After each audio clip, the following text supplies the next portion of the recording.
انبیاء علیہم السلام معصوم ہیں، غلطی سے پاک ہیں، اور وہ اللہ کے حکم سے ہیں۔ اللہ کے حکم سے انبیاء علیہم السلام معصوم ہیں،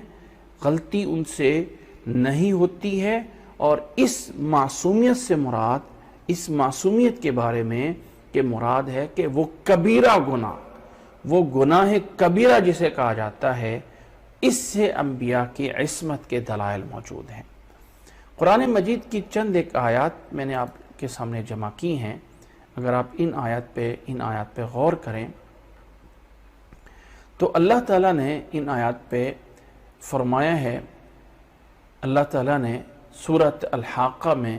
وَلَوْ تَقَوَّلَ عَلَيْنَا بَعْضَ الْأَقَاوِيلِ لَأَخَذْنَا مِنْهُ بِالْيَمِينِ ثُمَّ لَقَطَعْنَا مِنْهُ الْوَتِينَ۔ اگر یہ نبی ہمارے بارے میں کچھ بھی باتیں اپنے پاس سے بنا لیتے تو ہم اس کو اس طرح کر کے دائیں سائڈ سے پکڑتے کہ شاہ رگ بھی کاٹ کے جو ہے وہ رکھ دیتے۔ فَمَا مِنْكُمْ مِنْ أَحَدٍ عَنْهُ حَاجِزِينَ، تو کوئی اس میں جو ہے روک نہ سکتا۔ یہ اللہ تعالیٰ نے سورۃ حاقہ کے آیت نمبر 44 سے لے کے 47 تک فرمایا ہے۔ سورۃ تکویر کے اندر اللہ تعالیٰ نے آیت نمبر 24 میں فرمایا ہے وَمَا هُوَ عَلَى الْغَيْبِ بِضَنِينَ، کہ نبی اس غیب کی باتیں پہنچانے پہ، جو اللہ کے احکامات ہیں ان پہ کوئی بخیل نہیں ہے۔ سورۃ اعلیٰ کی آیت نمبر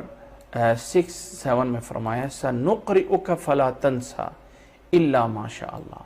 اللہ تعالیٰ نے اپنی ذمہ داری میں لیا، ہم آپ کو جو ہے آپ سے پڑھائیں گے اور آپ کو کچھ نہیں بھولنے دیں گے مگر جو اللہ نے چاہا، آپ اپنی مرضی سے نہیں کر سکتے ہیں۔ اور اسی طرح اللہ تعالیٰ نے فرمایا سورۃ القیامہ کی آیت نمبر 17 اور 18 میں إِنَّ عَلَيْنَا جَمْعَهُ وَقُرْآنَ فَإِذَا قَرَأْنَاهُ فَاتَّبِعْ قُرْآنَ، اور ہماری ذمہ داری ہے کہ جمع کرا کے آپ کے سینے میں اس قرآن مجید کو جمع کیا جائے اور اس سے آپ کو جو ہے وہ پڑھایا جائے۔ یہ اللہ تعالیٰ نے ان آیات میں بتایا ہے،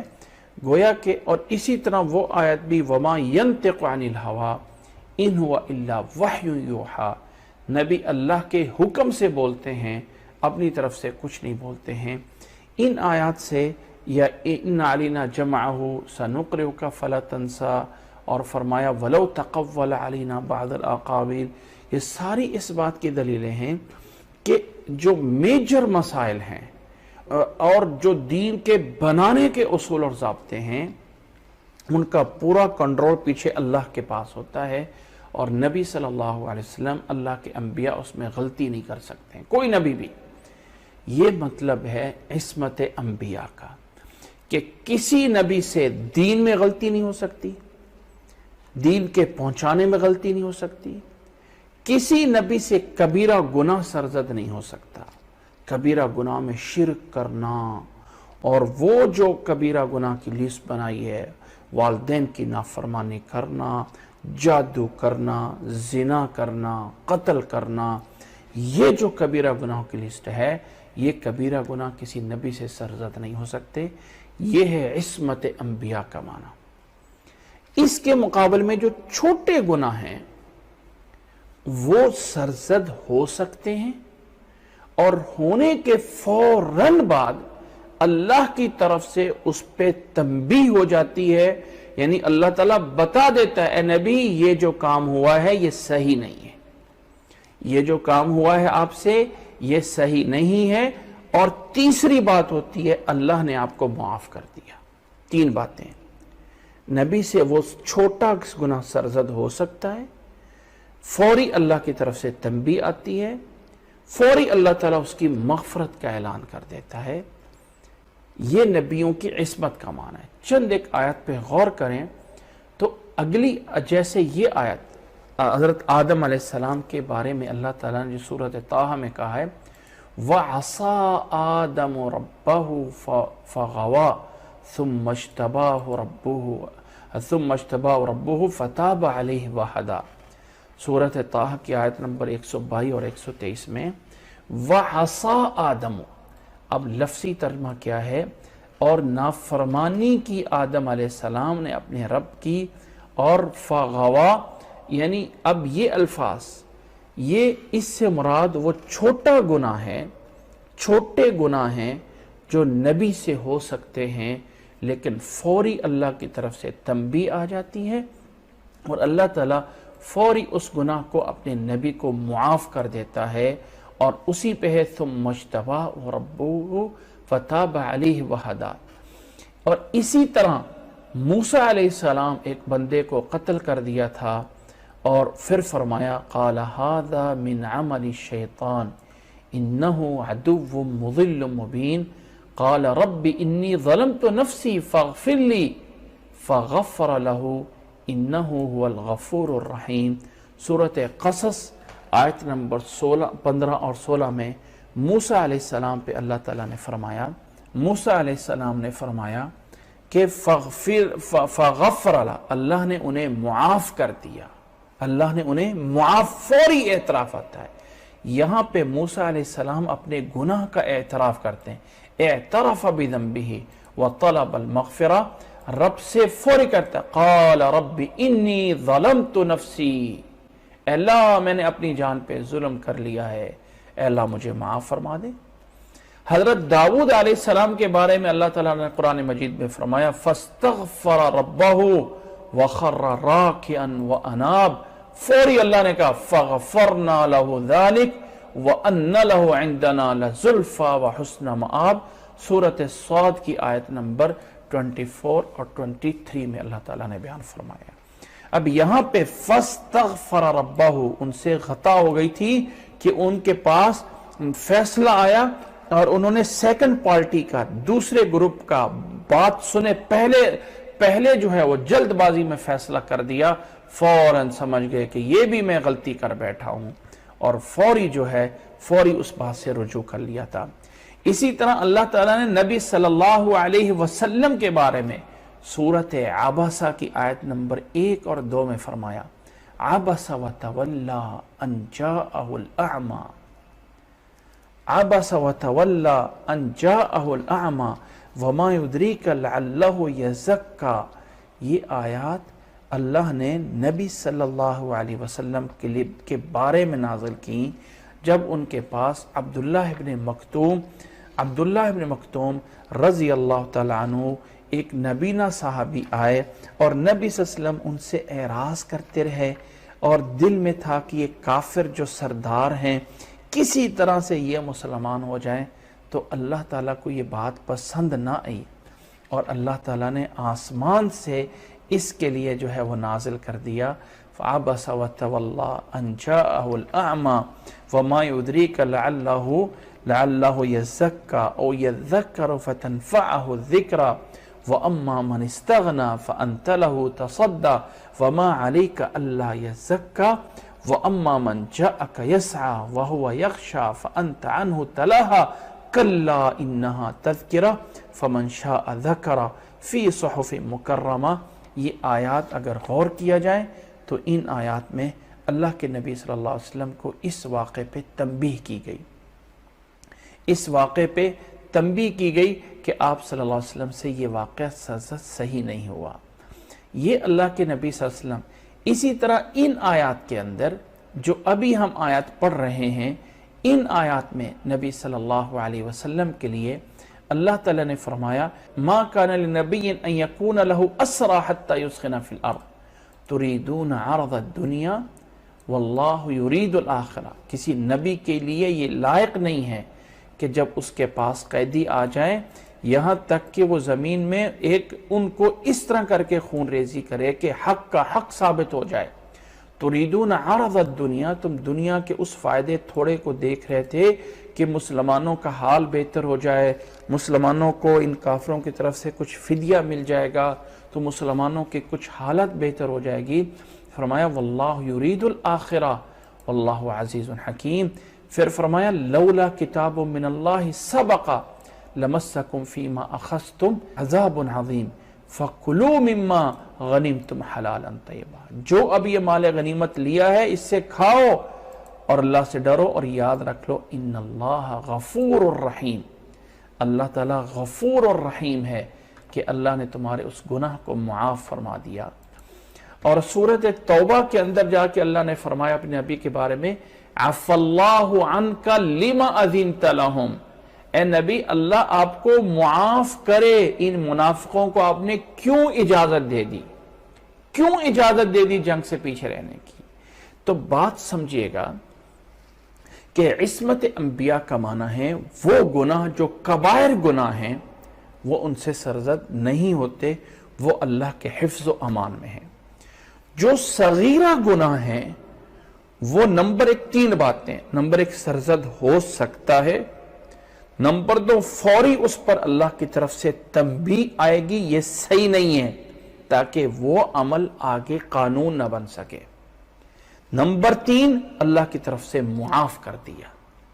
سورۃ فتح میں جب ہم پڑھتے ہیں اِنَّا فَتَحْنَا لَكَ فَتْحًا مُبِينًا لِيَغْفِرَ لَكَ اللَّهُ مَا تَقَدَّمَ مِن ذَنبِكَ وَمَا تَأَخَّرَ،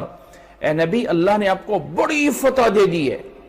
تاکہ اللہ آپ کے اگلے پچھلے سارے گناہ معاف کر دے۔ تو نبی کے اگلے پچھلے کون سے گناہ ہیں جو اللہ معاف کر دے؟ وہ کون سے گناہ ہیں؟ کیا اللہ تعالیٰ کی آیات کو دیکھیں، ہمارے نبی محمد صلی اللہ علیہ وسلم اللہ تعالیٰ کے نزدیک وہ ہستی ہیں کہ اللہ کے بعد اگر کسی کا مقام اور مرتبہ ہے تو وہ محمد صلی اللہ علیہ وسلم کا ہے،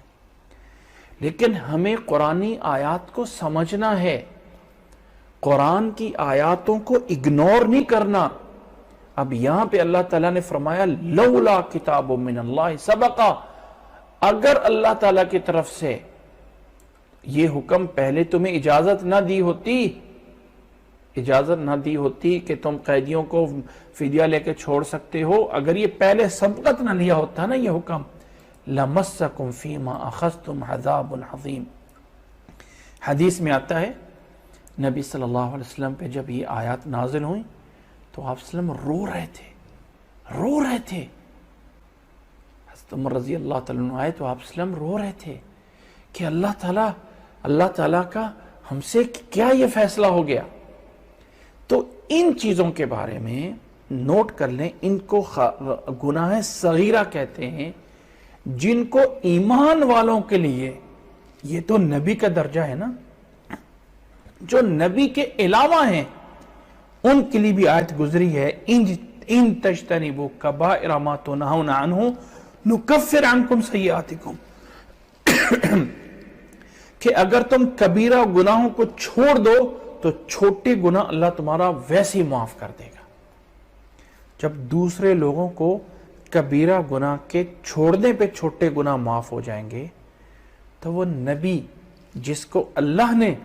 عصمت دی ہے ان کے ذمے کوئی چھوٹے گناہ بھی نہیں ہے، کوئی گناہ نہیں ہے۔ لیکن اس عصمت کا معنی کیا ہے کہ ان سے ہو ہی نہیں سکتا؟ کیا وہ اللہ کے اس ریموٹ کنٹرول میں ہے؟ اس کا مطلب یہ ہے کہ اللہ نے ان کو بھیجا ہے باقی انسانیت کے لیے رہبر بنا کے، ان سے بڑے گناہ سرزد نہیں ہو سکتے، لیکن وہ انسان ہیں، فرشتے نہیں ہیں، دنیا میں کوئی فرشتہ نہیں ہے، یہ فرشتہ نہیں ہے تو صغیرہ واقع ہو سکتا ہے، لیکن واقع ہونے کے بعد فوری اللہ کی طرف سے تنبیہ آ جائے گی اور رب کی طرف سے فوری معاف کر دیا جائے گا۔ یہ مطلب ہے عصمت انبیاء کا۔ لیکن اس کے علاوہ کبیرہ گناہ نہیں، صغیرہ گناہ معافی کے ساتھ فوری ہو سکتا ہے۔ اس کے علاوہ جو امور دنیا ہیں، جو دنیا کے معاملات ہیں، ان میں اللہ کے نبی صلی اللہ علیہ وسلم نے بھی فرمایا، ایک حدیث سے اپنی بات کو واضح کر دیتا ہوں کہ اللہ کے نبی صلی اللہ علیہ وسلم نے ایک حدیث ہے جسے امام مسلم رحمہ اللہ نے اپنی کتاب میں 6127 نمبر پہ روایت کیا ہے۔ عن رافع بن خدیج قال قدم نبی اللہ صلی اللہ علیہ وسلم المدینہ، فرماتے ہیں کہ نبی صلی اللہ علیہ وسلم جب مدینہ میں آئے، وہم یعبرون النخل، کہ وہ کھجور کو پیوند کاری کرتے تھے۔ کھجور کو پیوند کاری کیا ہوتی ہے؟ ہوتا ایسا ہے کہ جیسے شاید جو لوگ زراعت کرتے ہیں وہ جانتے ہیں کہ کھجور کی ایک نسل ہوتی ہے نا پھل کی، اور ایک دوسری نسل ہوتی ہے. جیسے کوئی کنو ہوتا ہے تو ایک کنو ایک جو ہے وہ اور طرح کا ہے مالٹا، اور ایک کنو اور طرح کا ہے. ایسے کھجور ایک قسم کی اور ہے، ایک قسم کی اور ہے. تو ایک قسم میں سے ٹہنی نکال کے اس کو دوسری قسم میں ڈال دی جاتی ہے، یا اس سے کیا ہوتا ہے کہ دوسری قسم والی کھجور سے بھی اسی طرح کی عمدہ کھجوریں آ جاتی ہیں. یا دوسرا مقصد یہ ہوتا ہے کہ اللہ تعالیٰ نے ہر چیز میں جوڑا پیدا کیا ہے، حتیٰ کہ درختوں میں بھی ہے، کھجوروں کے درختوں میں بھی ہے کہ یہ مذکر درخت ہے، یہ جو ہے مؤنث درخت ہے. وَمِن كُلِّ شَيْءٍ خَلَقْنَا زَوْجَيْنِ، قرآن مجید میں اللہ نے ہر چیز سے انہیں جوڑا پیدا کیا ہے. تو ہوتا یہ ہے کہ جو مذکر جو لوگ اس کا کام کرتے ہیں ان کو پتہ ہوتا ہے کہ یہ والا درخت مذکر ہے اور یہ والا درخت مؤنث ہے. وہ جانتے ہیں، وہ پتے کی شیپ سے بھی جان لیتے ہوتے ہیں. تو وہ کیا کرتے ہیں کہ جو مذکر درخت ہوتا ہے اس کی ٹہنی کاٹ دیتے ہیں، اور جو مؤنث درخت ہوتا ہے اس میں چیرا دے کے اس کے اندر وہ لگا کے اوپر سے ٹیپ لگا دیتے ہیں یا رسی سے باندھ دیتے ہیں. کچھ ٹائم کے بعد یہ ٹہنی جو ہے وہ اس کا حصہ بن جاتی ہے اس دوسرے مؤنث درخت کا. اس کو عربی میں تعبیر کہتے ہیں، اور اس سے پھل کی کوانٹٹی زیادہ ہو جاتی ہے. اب یہ معاملہ کوئی مذہبی نہیں ہے، اب یہ معاملہ کوئی مذہب سے اس کا کوئی تعلق نہیں، دین سے اس کا کوئی تعلق نہیں، یہ دنیا کا معاملہ ہے. تو اللہ تعالیٰ نے، اللہ کے نبی صلی اللہ علیہ وسلم جب مدینہ میں تشریف لائے تو فرمایا وَهُمْ يَعْبِرُونَ النَّخْلَ، وہ کھجوروں میں پیوند کاری کرتے تھے. یقولون یلحقون النخل، کہ وہ جو ہے کھجوروں کو اس طرح کر کے آپس میں ملاتے تھے. فقال ما تصنعون، اللہ کے نبی صلی اللہ علیہ وسلم نے فرمایا کہ تم کیوں کرتے ہو یہ والا کام؟ قالوا كنا نصنعه، کہا کہ ہم پہلے ایسا کیا کرتے تھے. نبی صلی اللہ علیہ وسلم نے فرمایا لعلکم لو لم تفعلوا كان خیرا، اگر اس کو چھوڑ دو نہ کرو تو ہو سکتا ہے تمہارے لیے بہتر ہو جائے. فترکوہ، لوگوں نے اس کام کو چھوڑ دیا. فنقصت، تو پھل جو ہے وہ کم ہو گیا. فنقصت او نقصت، کہ وہ جو نفذت یا حدیث کے الفاظ ہیں کہ وہ پھل کم ہو گیا. فذکروا ذالک لہو، تو یہ بات لوگوں نے آ کے نبی صلی اللہ علیہ وسلم سے تذکرہ کیا کہ پھل تو اس مہینے میں اس سال میں کم ہوئے ہیں. تو نبی صلی اللہ علیہ وسلم نے فرمایا انما انا بشر اذا امرتکم بشیء من دینکم فخذوہ، میں بے شک بشر ہوں، اذا امرتکم، جب میں تمہیں آرڈر دوں، بشیء، کسی ایسی چیز کا جو تمہارے دین میں سے ہے، فخذوہ، اسے لے لو. وَإِذَا أَمَرْتُكُمْ بِشَيْءٍ مِّن رَأْيِي، اور اگر میں کسی ایسی چیز کا حکم دوں جو میری رائے سے ہو، فَإِنَّمَا أَنَا بَشَرٌ، تو میں بشر ہوں، یعنی مجھ سے خطا ہو سکتی ہے. اب اس حدیث سے ہمیں کیا معنی نکلا کہ جو معاملات اللہ کے نبی صلی اللہ علیہ وسلم کے دنیاوی معاملات ہیں، جیسے یہ کام کھجوروں کے اندر پیوند کاری نہ کرو تو کوئی حرج نہیں، اگلے سال پھل کم ہو گیا. اللہ کے نبی صلی اللہ علیہ وسلم نے فرمایا کہ میں اللہ کا نبی ہوں اور میں بشر ہوں، اگر تمہیں دین کے معاملے میں کوئی بات بتا دوں تو اسے لازمی لے لو، اگر دنیا داری کے معاملے میں تمہیں بات بتا دوں تو میں بشر ہوں، وہ بات صحیح بھی ہو سکتی ہے اور غلط بھی ہو سکتی ہے. اب اللہ کے نبی صلی اللہ علیہ وسلم کی اس حدیث کو سمجھیں تو میں نے 3 چیزیں بتائی ہیں. نمبر 1، عصمت انبیاء سے کیا معنی ہے؟ کیا ان سے کبھی کسی کام میں کوئی غلطی نہیں ہو سکتی؟ ایسا نہیں ہے. عصمت انبیاء کا معنی یہ ہے کہ اللہ تعالیٰ نے ان کو کبیرہ گناہ سے معصوم کیا ہے، بچایا ہے. خود اللہ تعالیٰ نے، نبی صلی اللہ علیہ وسلم کے وہ واقعات ہم نے سنے ہوں گے کہ اللہ کے نبی صلی اللہ علیہ وسلم بچپن میں جب حلیمہ سعدیہ کے پاس تھے، دودھ پینے جب گئے تھے، تو آپ صلی اللہ علیہ وسلم کا ایک دفعہ سینہ چاک گیا تھا اور آپ کے دل کو نکال کے زمزم کے پانی سے دھو کے دوبارہ سیا گیا تھا. یہ واقعہ سیرت کی کتاب میں موجود ہے. اسی طرح جب نبی صلی اللہ علیہ وسلم کو معراج پہ لے جایا گیا تھا تو اللہ کے نبی صلی اللہ علیہ وسلم کا اس وقت بھی سینہ چاک کر کے آپ کے دل کو صاف کیا گیا تھا. تو جو اندر سے گناہ کی چاہت کی وہ چیز ہوتی ہے وہ اللہ نے اپنے نبی کے دل سے نکال دی تھی. تو کبیرہ گناہ کسی نبی سے سرزد نہیں ہو سکتا ہے کیونکہ وہ اسوہ حسنہ ہے. لیکن جو صغیرہ گناہ ہے وہ انبیاء کے واقعات یہاں پہ آئے ہیں، اور اس میں 3 چیزیں ہیں۔ نمبر 1 سرزد ہو سکتا ہے، نمبر 2 فوری اللہ کی طرف سے تنبیہ ہوگی، نمبر 3 فوری اس گناہ کی معافی آ جائے گی۔ یہ تمام آیات اس لیے کہ اللہ جب اپنے نبی کے لیے کہتا ہے لِيَغْفِرَ لَكَ اللَّهُ مَا تَقَدَّمَ مِن ذَنبِكَ، اللہ تعالیٰ نے آپ کے اگلے پچھلے سارے گناہ معاف کر دیے، تو معافی مل گئی۔ جب اللہ تعالیٰ معاف کر دیتا ہے تو دوسرا کوئی انسان انگلی نہیں اٹھا سکتا ہوتا، اور یہ اللہ تعالیٰ کی طرف سے فوری تنبیہ آ جاتی ہے۔ یہ صغیرہ گناہ ہے۔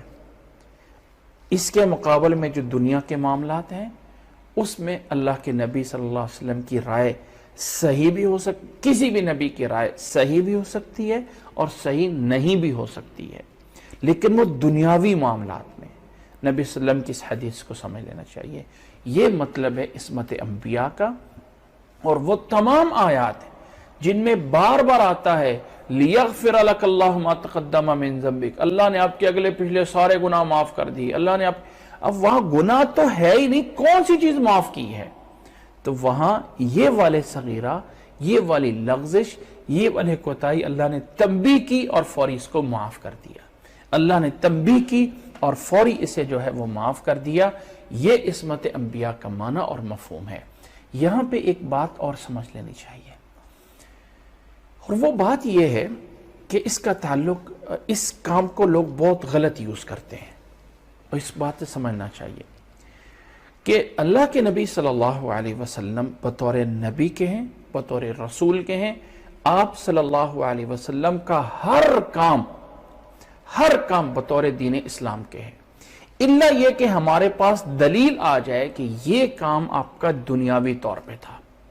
ہم اپنی طرف سے کسی کام میں دلیل کے بغیر نہیں کہہ سکتے کہ یہ کام، یہ والا معاملہ آپ صلی اللہ علیہ وسلم کا دنیاوی طور پہ تھا، مذہب کے طور پہ نہیں تھا۔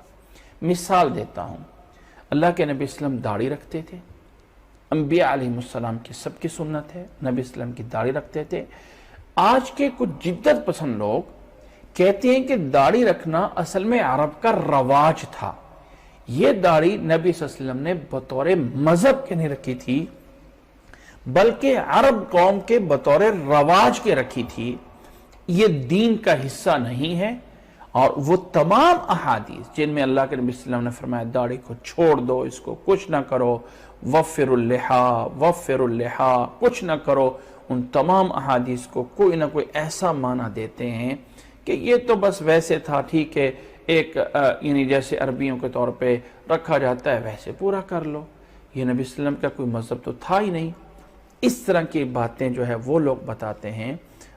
بتاتے ہیں کہ جو اللہ کے نبی صلی اللہ علیہ وسلم کی ایسی باتوں کو ادھر لے کے جانا چاہتے ہیں۔ یہ ایک بات ہے۔ ایک دوسری مثال دیتا ہوں، نماز کے اندر پہلی رکعت پوری کرنے کے بعد 2 سجدے کرنے کے بعد جب دوسری رکعت کے لیے اٹھنا ہوتا ہے تو اس اٹھنے کے 2 سٹائل ہیں۔ ایک سٹائل یہ ہے کہ آپ 2 سجدے کرنے کے بعد پہلے سیدھے بیٹھ جائیں سیدھا اور پھر کھڑے ہو جائیں، اور ایک یہ کہ دوسرا سجدہ کر کے بیٹھے بغیر ڈائریکٹ کھڑے ہو جائیں۔ اب یہ جو دوسرا سجدہ کرنے کے بعد بیٹھنا ہوتا ہے اس کو کہا جاتا ہے جلسہ استراحت۔ اس کو جیسے رکوع بولا جاتا ہے، جیسے سجدہ بولا جاتا ہے، جیسے قومہ، جیسے قیام، جیسے تشہد، تو یہ جو 2 سجدوں کے بعد بیٹھنا ہے اس کو جلسہ استراحت بولا جاتا ہے، کہ اٹھ کر سیدھے ہو کے بیٹھے اور پھر کھڑے ہو کے۔ اب یہ روایت کرنے والے رسول اللہ صلی اللہ علیہ وسلم کے صحابی مالک ابن حویرث رضی اللہ تعالیٰ عنہ ہیں۔ اب یہ مالک ابن حویرث نے اس حدیث کو روایت کیا ہے، اور مالک ابن حویرث سن 9 ہجری میں مسلمان ہوئے ہیں، اللہ کے نبی صلی اللہ علیہ وسلم کی آخری زندگی میں مسلمان ہوئے ہیں۔ اب جو لوگ اس بات کو نماز میں نہیں کرتے ہیں، نماز میں دوسرا سجدے کے بعد ڈائریکٹ کھڑے ہو جاتے ہیں، تو بھائی حدیث موجود ہے، کیوں نہیں آپ کرتے ہیں؟ تو جواب فقہ میں یہ موجود ہے کہ اس حدیث کے راوی چونکہ مالک ابن حویرث ہیں اور وہ سن 9 ہجری میں مسلمان ہوئے ہیں، تو یہ حدیث آخری صحابی سے بیان ہوئی ہے، اس لیے یہ عمل اللہ کے نبی صلی اللہ علیہ وسلم کا بطور دین کے، بطور نماز کے، بطور عبادت کے نہیں تھا، بلکہ اللہ کے نبی صلی اللہ علیہ وسلم بطور بڑھاپے کے کرتے تھے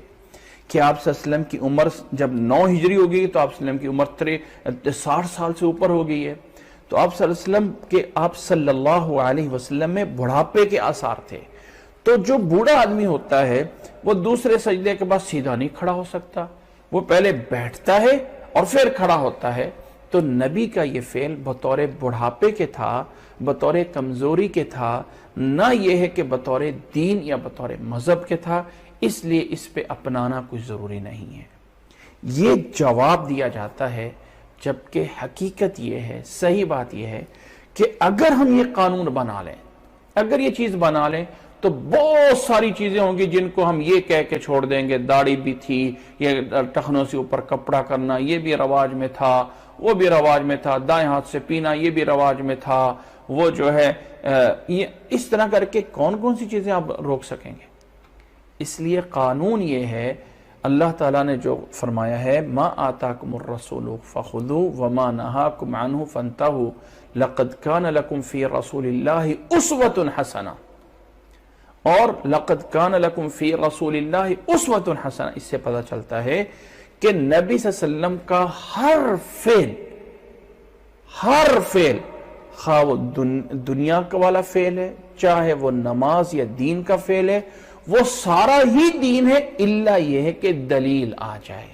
الا یہ ہے کہ جیسے یہاں کھجوروں کی تعبیر کرنے میں دلیل آ گئی کہ یہ معاملہ اللہ کے نبی کا بطور دنیاوی تھا۔ ہم اپنی طرف سے یہ فیصلہ کر لیں کہ اللہ کے نبی صلی اللہ علیہ وسلم کا پگڑی باندھنا، اللہ کے نبی صلی اللہ علیہ وسلم کا داڑھی رکھنا، دوسرے 2 سجدوں کے بعد بیٹھ کے پھر کھڑے ہونا، یہ سارے معاملات دین کی وجہ سے نہیں تھے بلکہ دنیا کی وجہ تھے۔ تو ہمارے پاس دلیل کیا ہے؟ کوئی دلیل نہیں ہے، صرف سوچوں کی بنیاد پہ ہم خود فرق نہیں کر سکتے، دلیل چاہیے۔ جب دلیل مل جائے تو پھر ہم نبی کے کسی بھی عمل کو دنیا کی کیٹیگری میں ڈال سکتے ہیں، ورنہ خود نہیں کر سکتے۔ تو میری ساری پچھلی بات کا خلاصہ یہ ہے، نمبر 1، عصمت انبیاء کا معنی ہے اللہ ان کو کبیرہ گناہوں سے بچاتا ہے۔ چھوٹی موٹی کوئی لغزش ہو سکتی ہے لیکن وہ اللہ فوری تنبیہ کر دے گا اور اللہ تعالیٰ فوری معافی کر دے گا اور اس پہ مواخذہ نہیں ہوگا، کوئی پکڑ نہیں ہوگی۔ یہ عصمت ہے۔ دنیا کے معاملات میں، یہ دین کا معاملہ، دنیا کے معاملات میں خطا ہو سکتی ہے، اس میں نبی صلی اللہ علیہ وسلم کا معاملہ دنیا کے لحاظ سے خطا کی ہو سکتی ہے کیونکہ وہ دین اور مذہب نہیں ہے۔ تو خلاصہ یہ ہے کہ اللہ کے نبی صلی اللہ علیہ وسلم کے سارے اعمال، آپ کا سونا، آپ کا جاگنا، آپ کا بیٹھنا، آپ کا لیٹنا، آپ کا چلنا، آپ کا کھانا کھانا، آپ کا حتیٰ کہ آپ کا بیوی کے پاس جانا، آپ صلی اللہ علیہ وسلم کا قضاء حاجت کے لیے جانا، سب کا سب دین ہے، الا یہ ہے کہ کوئی دلیل آ جائے اور بتا دے کہ یہ والا کام بطور دین کے نہیں تھا، یہ والا کام آپ کا بطور مشورہ اور دنیاوی کام میں تھا، اس لیے وہ چیز دین نہیں بنے گی۔ جیسے کہ یہ کھجوروں کی تعبیر کی ایک حدیث بتائی گئی ہے، اور بھی اس طرح کے کچھ واقعات ہیں۔ بہرحال یہ چند باتیں ہیں جو میں نے سمجھانے کے لیے کی ہیں تاکہ ہم اپنے عقیدے کو درست کر لیں کہ اللہ کے نبی صلی اللہ علیہ وسلم کی ذات کے بارے میں ہمیں نظریہ کیا رکھنا چاہیے، نبیوں کی عصمت کا معنی کیا ہے، اور جہاں کہیں یہ آیات آئیں گی کہ اللہ تعالیٰ آپ لوگوں کے اگلے پچھلے آپ کے گناہ معاف کر دے، وہاں سے معنی اور مطلب کیا نکلتا ہے۔